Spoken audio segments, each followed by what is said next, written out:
తెనాలి నాదెండ్ల మనోహర్ గారి ఆధ్వర్యంలో వైసీపీ ముఖ్య నాయకులు జనసేనలోకి చేరారు. జనసేన పార్టీలోకి చేరినందుకు వీరిని మనస్ఫూర్తిగా స్వాగతిస్తున్నట్లు మనోహర్ గారు తెలియజేశారు. రాజకీయాల్లో ఒక మంచి ఉద్దేశంతో ప్రజలకు మెరుగైన సేవలు అందించడం కోసం కృషి చేస్తున్నామని తెలియజేశారు.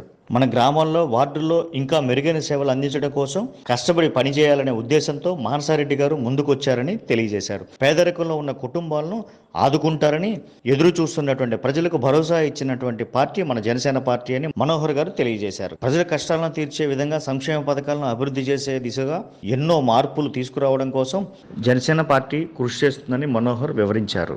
మానసారెడ్డి గారి జనసేన పార్టీలో చేరే కార్యక్రమానికి మనస్ఫూర్తిగా మేమందరం కూడా స్వాగతిస్తున్నాను. ఆమెతో పాటు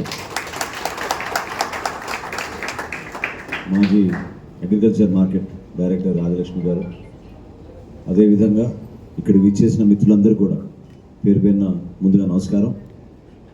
నిజంగా దాదాపు కొన్ని రోజుల నుంచి మానసారెడ్డి గారితో, సతీష్ రెడ్డి గారితో నేను మాట్లాడుతున్నప్పుడు రాజకీయాల్లో ఒక మంచి ఉద్దేశంతో ప్రజలకు ఇంకా మెరుగైన సేవలు అందించాలి, ప్రజాస్వామ్యబద్ధంగా మన వ్యవస్థల్ని మనం నమ్ముకున్నప్పుడు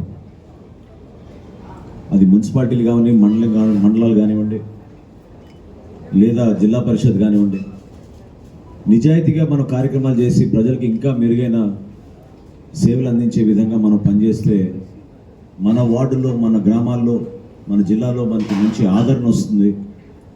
ప్రజలు మనని నమ్మి ఓటేసినప్పుడు మనం నిలబెట్టుకోవాలనే ఒక మంచి ఉద్దేశంతో మానసారెడ్డి గారు లాంటి వాళ్ళు ముందుకు వచ్చారు. నిజంగా ఆమె ఆ రోజున గర్భవతిగా ఎన్నికల ప్రచారంలో కష్టపడి పాపం ప్రచారం చేసి ఇంటింటికి ఆమె తిరిగి 31వ వార్డు ప్రజలందరికీ కూడా రాబోయే రోజుల్లో ఖచ్చితంగా అభివృద్ధి ఏంటో చేసి చూపిద్దాం, సంక్షేమం ఏంటో చేసి చూపిద్దాం, తనకున్న ఆలోచనలు, ఎస్పెషలీ నేను మాట్లాడినప్పుడు నాకు అర్థమైంది విద్యాశాఖ పైన, మహిళల పైన, పాఠశాలలో ఇంకా మెరుగైన సౌకర్యాలు కల్పించే అవకాశాలపైన చాలా చక్కగా అవగాహన తెచ్చుకుని ఒక కౌన్సిలర్గా ఒక మంచి మార్పు తీసుకురావాలనే నమ్మకంతో ప్రజా జీవితంలో ఆమె ప్రస్థానం చేశారు. అందులో భాగంగా గత 5 సంవత్సరాల నుంచి మరి వైఎస్ఆర్సీపీ పార్టీ, జగన్మోహన్ రెడ్డి గారు చేసిన అనేక కార్యక్రమాలు ఆమె ఆలోచన విధానాలకి కలిసి వస్తాయనే నమ్మకంతో ముందుకు వచ్చినప్పుడు సహజంగా ఆ వార్డులో ఉన్న ప్రజలు కూడా ఆ విధంగానే కోరుకుని ఉంటారు. అన్నిటికన్నా ముఖ్యమైనది పేదరికంలో ఉన్న కుటుంబాలని ఇంకా ఆదుకుంటారనే నమ్మకంతో వాళ్ళు ఎదురు చూస్తూ ఉన్నారు. కానీ 5 సంవత్సరాల నుంచి జరిగిన కార్యక్రమాలు వీళ్ళు ప్రజల్ని మభ్యపెట్టడానికి కోసం నిధులు దుర్వినియోగం చేసుకుని ఆ వ్యవస్థలు నిర్వీర్యం చేశారు తప్ప నిజంగా పేదరికంలో ఉన్న కుటుంబాల్లో మార్పు మాత్రం వైఎస్ఆర్సీపీ పార్టీ కానీ ప్రభుత్వం కానీ చేయలేకపోయింది. అనేక సందర్భాల్లో ముఖ్యమంత్రి గారు స్వయంగా పెత్తందారులకి పేదవారికి మధ్య పోరాటం, మీరు ఎవరి పక్క నిలబడతారో మీరు ఆలోచించుకోండి అనే దాంట్లో ప్రతిపక్ష పార్టీలు అందరినీ కూడా విమర్శించుకుంటూ, ప్రతిపక్ష పార్టీల్లో ప్రశ్నించే గొంతుల్ని, నాయకుల్ని వాళ్ళపైన అనవసరంగా కేసులు పెట్టి ఇబ్బంది పెట్టి ఏ విధంగా పరిపాలన సాగిందో మీ అందరికీ తెలుసు. అటువంటి పరిస్థితుల్లో కూడా ప్రజలు మాత్రం వ్యవస్థను నమ్ముకున్నారు. ప్రజలు ఖచ్చితంగా వ్యవస్థను నమ్ముకున్నారు. ఏదో ఒక రోజు మనకి న్యాయం జరుగుతుందని నమ్మకంతో ఎదురు చూస్తున్నారు. ఆ నమ్మకాన్ని వమ్ము చేసింది వ్యక్తులుగా మానసారెడ్డి గారు లాంటి వాళ్ళు కాదు.